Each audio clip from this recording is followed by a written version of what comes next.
Assalomu alaykum. Siz bilan bugun yana bir aniq fakt bo'yicha ishlaymiz. Ya'ni har bir inson o'z markazida turadi. Har doim, lekin u qachon tura oladi? Qachonki aniq o'zi kim ekanligini bilsa. Men bugun ishlagan bir shaxs haqida gapiraman. Ya'ni bu insonning tug'ilgan sanasi mana bu yerga yoziladi. U qanday shaxs bo'lib tug'ilgan va uning tug'ilgan oyi. Uning oyi 11-oy. Endi qarang. Biz aynan mana shu pozitsiya kombinatsiya haqida gaplashamiz. Undagi patternlar qanaqangi va bu hisob-kitob orqali chiqadi. Unda 7, ya'ni u markazda 7 energetikasida bo'ladi. Ya'ni uning o'z markazida turishi uchun bu sanalar, ya'ni bu yerga tug'ilgan yil yoziladi. Ko'pincha men bu sirlarni ochiq oydin aytaman, bilasiz. Masalan, 1972-yil. Buni qo'shgan natijasida 19-energiya kelib chiqadi. Eng asosiysi mana shular.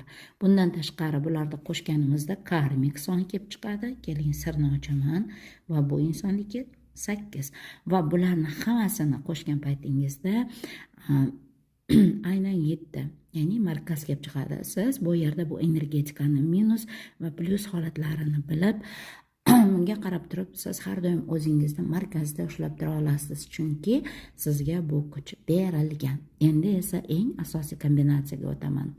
Agarda siz 14-sanada va 11-oyda tug'ilgan bo'lsangiz, aynan bizda qanot paydo bo'ladi. Bu qanot ota qanoti. Bugun biz aynan ota qanot haqida gaplashamiz.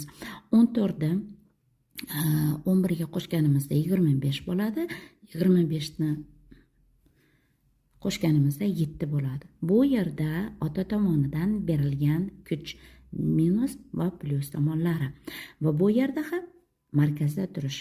Aynan otadan nimalar berilgan? Plyus tomonlarini aytib o'taman.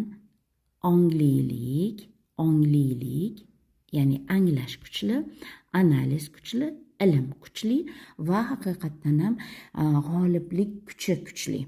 Endi qarangki, bu hisob-kitoblar qilingan paytida siz aynan qanday insonni o'z hayotingizga jalb qilasiz? 19 energetikasi chiqdi bu yerda, 12-energetika chiqdi va yana 12. Bu yerda sizni turmush o'rtog'ingiz qanday bo'ladi? Qanaqangi ssenariy sizda bor? Bular hammasi aniq va taniq kelib chiqqan. Shuning uchun siz podpiska tugmasini bosing va albatta u